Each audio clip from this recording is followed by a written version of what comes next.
Hi everyone, good morning. Online वालों को भी गुड मॉर्निंग। क्या पढ़ाया था मैंने पिछले क्लास में? पिछले क्लास में आप लोगों ने गयासुद्दीन तुगलक के बारे में जाना था। मैंने आप लोगों को बताया था कि किस प्रकार गयासुद्दीन तुगलक ने खुसरो खां की हत्या कर दिल्ली में एक नए राजवंश की स्थापना की। यानी दिल्ली सल्तनत में एक नए राजवंश की स्थापना की जिसे हम तुगलक वंश के नाम से जानते हैं। कौन था तुगलक वंश का संस्थापक? गयासुद्दीन तुगलक। कौन? गयासुद्दीन तुगलक। चलिए, अच्छा है। चलिए, उसके पश्चात हमने जाना कि गयासुद्दीन के समक्ष कौन कौन सी प्रमुख चुनौतियां थी और किस प्रकार उसने सूझबूझ से इन सभी चुनौतियों का क्या किया, सामना किया। तभी तो इतिहासकार वर्णी कहता है कि गयासुद्दीन तुगलक अपने शीश मुकुट के नीचे 100 ब्राह्मणों का क्या है, शिरोधान धारण किए रहता था। क्यों कहता है ऐसा? क्योंकि वह गयासुद्दीन की विद्वता से क्या है, प्रभावित है। तो अब हम लोगों को जानना है क्या, गयासुद्दीन तुगलक के सैन्य अभियानों के बारे में। हम लोग इस क्लास में किसके बारे में चर्चा करेंगे? तुगलक जी के सैन्य अभियानों के बारे में। तो लेकिन इसके पहले ना हम लोग जान लेते हैं इनके सृजनात्मक कार्य के बारे में। किसके बारे में? सृजनात्मक कार्य।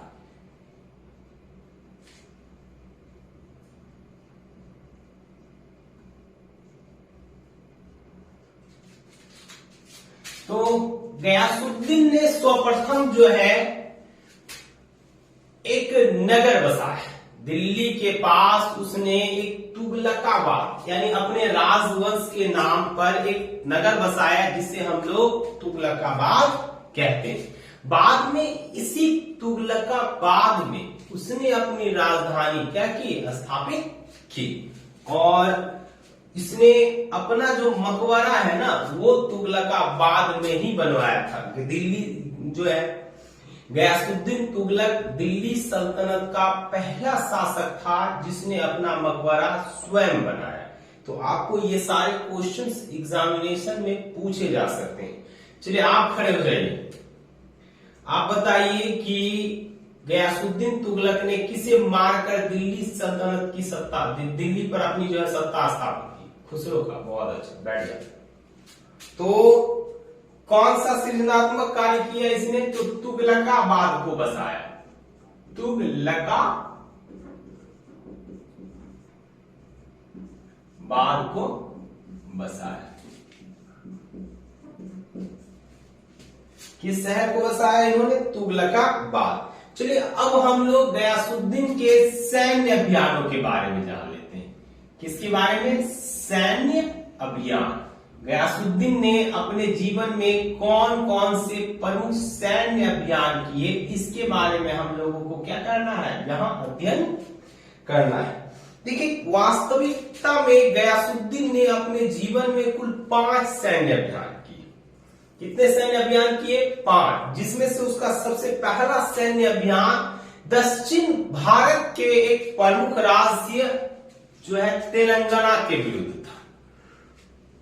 इसके विरुद्ध, तेलंगाना राज्य के विरुद्ध, जिसकी राजधानी वारंगल थी। और यहां का राजा कौन था बताइए? मैंने बताया अलाउद्दीन खिलजी के समय में यहां का राजा प्रताप रुद्र देव था, जिसने क्या किया था, अलाउद्दीन की अधीनता स्वीकार कर ली थी। लेकिन अलाउद्दीन के मरने के पश्चात उसके उत्तराधिकारियों में आपसी कलह के कारण जो विवाद छिड़ा हुआ था ना, उसका लाभ प्रताप रुद्रदेव ने उठाया और उसने अपने आप को एक स्वतंत्र शासक की भांति जो है प्रस्तुत किया। उसने अपने आप को दिल्ली सल्तनत से अलग कर लिया और जो भी वार्षिक कर जो उसके द्वारा दिल्ली सल्तनत को भेजा जाता था, उसने वह भी क्या कर दिया, बंद कर दिया। गयासुद्दीन तुगलक ने फिर क्या किया, तो उसे जो है अपने राज्य में मिलाने का प्रयास किया। इसके लिए उसने क्या किया, सर्वप्रथम पहला सैन्य अभियान किया तेलंगाना के विरुद्ध। किसके विरुद्ध? तेलंगाना, है ना, तेलंगाना अभियान।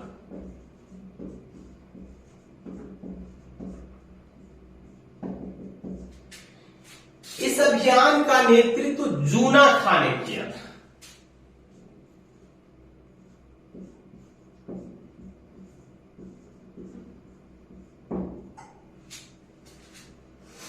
किसने? जूना खां।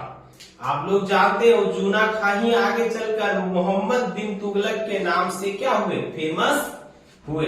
जूना खां ने कुल 4 से 5 महीने तक अपना जो है यहाँ सेना के साथ डेरा डाले रखा, लेकिन उसे यहाँ कोई सफलता नहीं मिली। इसी बीच सेना में एक ज्योतिषी ने यह अफवाह फैला दी कि दिल्ली में सुल्तान गयासुद्दीन तुगलक की मृत्यु हो चुकी है। जैसे ही यह खबर जूना खां को मिली, जूना खां ने अपना सैन्य अभियान त्याग दिया और अपनी पूरी सेना के साथ वह वापस दिल्ली लौट आया। सेना में इस अफवाह को फैलाने का काम एक प्रसिद्ध ज्योतिषी उबैद ने किया था। जब जूना खां दिल्ली वापस लौटा तो उसने पाया कि सुल्तान सही सलामत है। तो सुल्तान के पूछने पर उसने स्पष्टतः बताया कि हम उबैद खां जो हमारे ज्योतिषी है उनके कहने पर हम वापस लौटकर आए। उनका यह मैसेज था, संदेश था कि आपकी मृत्यु हो गई। जब यह बात गयासुद्दीन तुगलक को पता चली तो उसने किसको दंडित किया? जूना खां को भी दंडित किया, साथ ही उबैद खां को भी दंडित किया।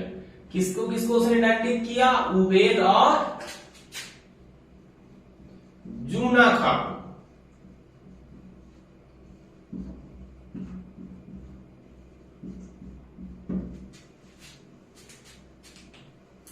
देखिए, इसके पश्चात फिर दोबारा दूसरी बार जो है पुनः जूना खां के नेतृत्व में ही तेलंगाना अभियान हुआ। कौन सा अभियान? तेलंगाना अभियान।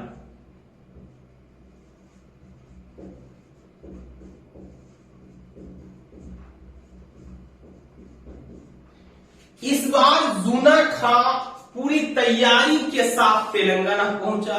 उसने कई संदेश वाहकों को भी नियुक्त किया जो समय समय पर राजधानी की समस्त सूचनाएं मोहम्मद बिन तुगलक यानी जूना खां तक पहुंचा सके। इस बार जूना खां किला को भेदने में सफल हुआ। प्रताप रुद्रदेव पकड़ा गया। प्रताप रुद्रदेव क्या हो गया? पकड़ा गया, पराजित हुआ और पकड़ा गया। किंतु इतिहास के किसी भी पुस्तक में यह स्पष्ट नहीं है कि इसके पश्चात प्रताप रुद्रदेव कहां गए, उनके साथ क्या हुआ। इस बात का कोई स्पष्ट प्रमाण हमें नहीं मिलता है। इस अभियान को जीतने के पश्चात जो अलाउद्दीन जूना खां थे ना, उसका तीसरा जो महत्वपूर्ण युग है दूसरा अभियान ही होगा, वो था जाज नगर अभियान। कौन सा अभियान? जाज नगर अभियान।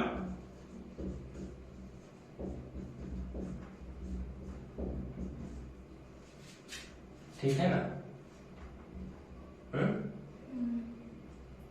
देखिए, ये जो जाज नगर अभियान था ना, ये भानुदेव द्वितीय के विरुद्ध किया गया था। किसके विरुद्ध? भानुदेव द्वितीय। क्यों किया गया? क्योंकि इसी भानुदेव द्वितीय ने जो है तेलंगाना अभियान के दौरान प्रताप रुद्रदेव की सहायता की। इस अभियान का नेतृत्व भी जूना खां ने किया। भानुदेव और देव द्वितीय और जूना खां के बीच क्या हुआ? युद्ध हुआ। क्या हुआ? युद्ध हुआ, जिसमें अंततः पराजय किसकी हुई? तो भानुदेव द्वितीय की। और जूना खां क्या हुआ? विजयी हुआ। विजयी हुआ। इसी अभियान का प्रमाण हमें रासमुंदरी नामक एक अभिलेख में मिलता है ना। कौन से अभिलेख में? रासमुंदरी।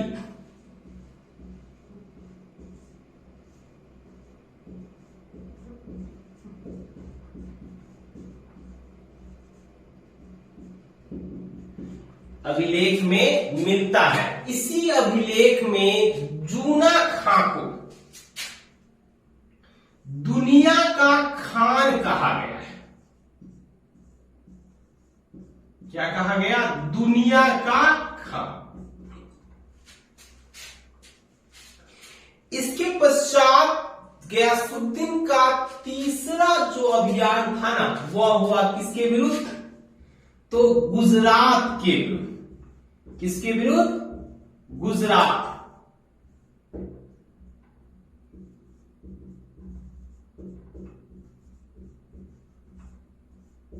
और इस अभियान का नेतृत्व किसने किया था? मलिक सादी ने।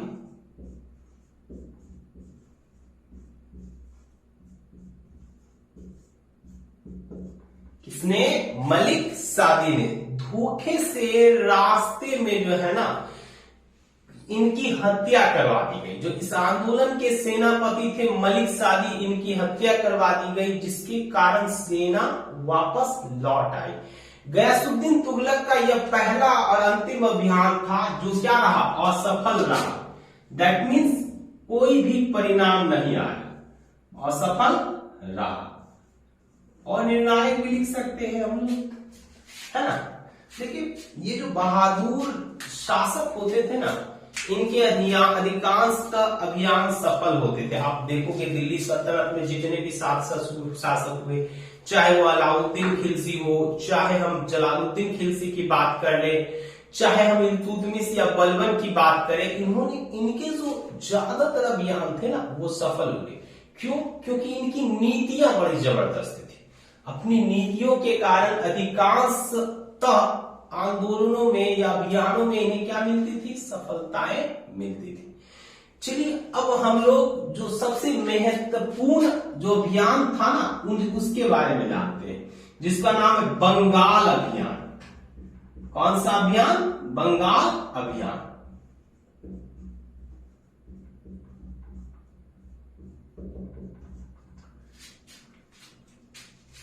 देखिए, 1322 में बुगरा खां, जो बलबन का क्या था? पुत्र था, के पुत्र शमसुद्दीन की मृत्यु हो गई।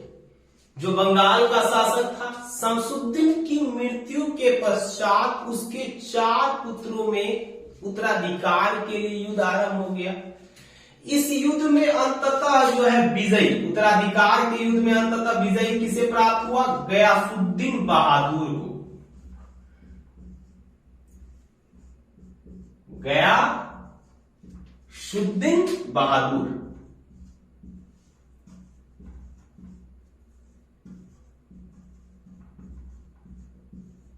सफल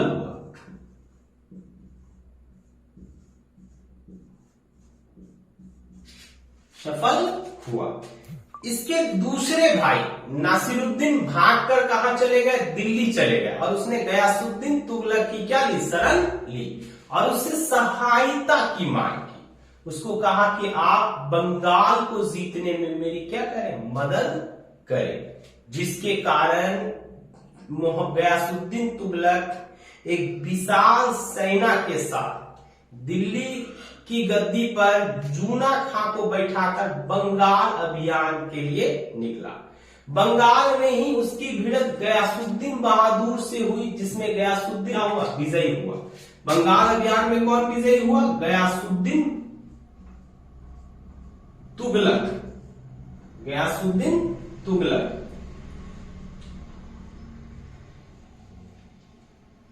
विजयी हुआ।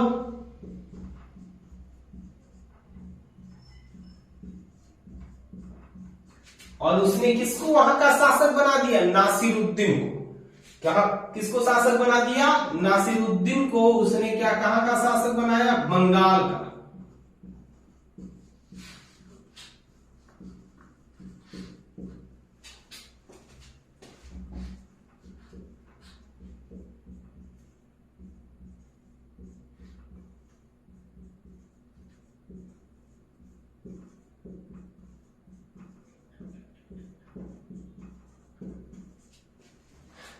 संभवतः नासिरुद्दीन महमूद और गयासुद्दीन तुगलक जो है यहाँ दोनों ने यहाँ संयुक्त रूप से शासन किया, क्योंकि वहां से प्राप्त लखनौती से प्राप्त एक सिक्के पर गयासुद्दीन और नासिरुद्दीन के नाम एक साथ अंकित पाए गए।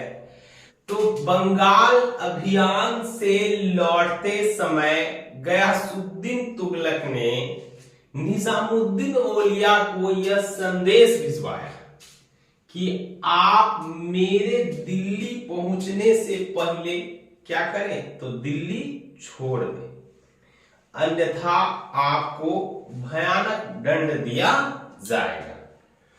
जब यह संदेश निजामुद्दीन औलिया के पास पहुंचा तो निजामुद्दीन औलिया ने गयासुद्दीन तुगलक के लिए एक सुंदर सा संदेश भिजवाया।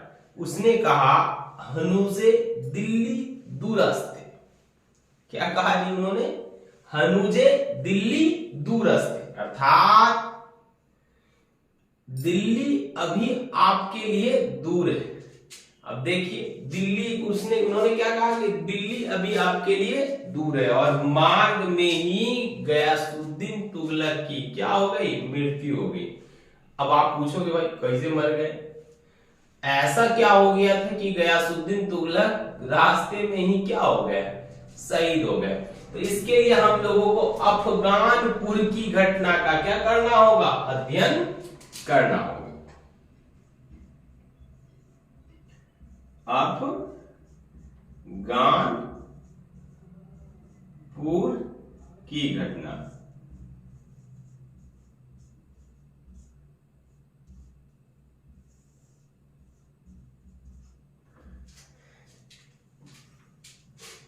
तो अफगानपुर की घटना के पहले हमें गयासुद्दीन तुगलक के एक और आक्रमण का क्या करना है? अध्ययन करना है, जो उन्होंने तिरहुत के विरुद्ध किया था। किसके विरुद्ध? तिरहुत। तो इनका जो अगला आंदोलन था, जो पांचवा मुख्य आंदोलन था, वो तिरहुत के विरुद्ध था। देखिए यहां छठा क्यों हो रहा? क्योंकि मैंने 1 नंबर और 2 नंबर दोनों में तेलंगाना अभियान के बारे में लिखा है, ठीक है ना? पहला तेलंगाना और दूसरा भी तेलंगाना। तो तेलंगाना के विरुद्ध उसने 2 अभियान किए थे, किंतु उनकी गिनती एक ही होगी, ठीक ना? तो तिरहुत अभियान जो है बंगाल अभियान से वापस लौटते समय उसने किया। आज का जो मिथिलांचल क्षेत्र है, इसी क्षेत्र को संयुक्त रूप से पहले तिरहुत के नाम से जाना जाता था। पश्चिमी चंपारण, पूर्वी चंपारण, मुजफ्फरपुर का एक बड़ा हिस्सा, ये सारे तिरहुत प्रदेश के नाम से उस समय जाने जाते थे। तो बंगाल से वापस लौटते समय क्या किया गयासुद्दीन तुगलक ने? तो तिरहुत के राजा हरि सिंह देव पर आक्रमण किया। हरि सिंह देव बगैर युद्ध लड़े भागकर नेपाल चला गया और तिरहुत का जो प्रदेश था उसे दिल्ली सल्तनत में मिला लिया गया। तो धीरे धीरे करके लगभग बहुत बड़े भूभाग पर गयासुद्दीन तुगलक ने क्या किया? अपना आधिपत्य स्थापित कर लिया था। तो चलिए अब हम लोग आगे चलते हैं अफगानपुर की घटना के। दिल्ली पहुंचने से 6 किलोमीटर पूर्व गयासुद्दीन के प्रमुख पुत्र जूना खान ने उसके स्वागत के लिए बंगाल विजय और तिरहुत विजय के उपलक्ष्य में उसके स्वागत के लिए तुगलकाबाद के समीप अफगानपुर में एक भव्य लकड़ी का महल बनवाया था, जहां गयासुद्दीन तुगलक के लिए स्वागत की व्यवस्था की गई। अब कौन जानता है भाई इसके स्वागत की व्यवस्था है कि उनको ऊपर भेजने की व्यवस्था है? देखिए उसमें क्या हुआ, हाथियों का प्रदर्शनी का आयोजन रखा गया। इसी प्रदर्शनी में क्या हुआ, कुछ हाथी लोग भड़क गए और उन्होंने क्या किया, लकड़ी के महल को तहस नहस कर दिया। और इस महल के गिरने के कारण गयासुद्दीन तुगलक की क्या हो गई? मृत्यु हो गई। किसकी मृत्यु हो गई? गयासुद्दीन तुगलक की मृत्यु हो गई, है ना? किसकी मृत्यु हो गई? गयासुद्दीन तुगलक की। बहुत सारे विद्वान ऐसा मानते हैं कि गयासुद्दीन तुगलक की मृत्यु के पीछे जो है जूना खां का हाल था। स्वयं इब्न बतूता भी ऐसा कहता है। उसका कहना है कि गयासुद्दीन तुगलक को मरवाने के लिए इब्न जो है जूना खां ने जानबूझकर लकड़ी का एक कमजोर महल बनाया ताकि वह गिर जाए। उसके पश्चात इतिहासकार बर्नी का कहना है कि नहीं, इस महल में बिजली गिरने के कारण यह महल टूट गया और जिसके कारण किसकी मृत्यु हो गई? गयासुद्दीन तुगलक की मृत्यु हो गई। तो अब इसके पश्चात मोहम्मद जूना खां मोहम्मद बिन तुगलक की उपाधि के साथ क्या हुआ? दिल्ली सल्तनत का अगला शासक बने। और मोहम्मद बिन तुगलक के बारे में तुम लोग पढ़ा है जी? हाँ, ना पढ़े हो? पढ़ेंगे इसको, इसके बारे में आगे। इसको बहुत सारा उपाधि मिला। दिल्ली सल्तनत का सबसे पढ़ा लिखा शासक, एक ऐसा शासक जिसको बहुत सी भाषाओं का क्या था? ज्ञान था। इतना ज्ञान रहने के पश्चात ही पगला राजा कहलाया, पागल सुल्तान। क्या कहा इतिहासकारों ने इसको? पागल सुल्तान। हाँ, रक्त प्यासू भी कहा था। तो क्यों कहा था, इसके बारे में हम लोग कब जानेंगे? अगले क्लास में जानेंगे। तो आज फिलहाल इतना ही रहने देते हैं।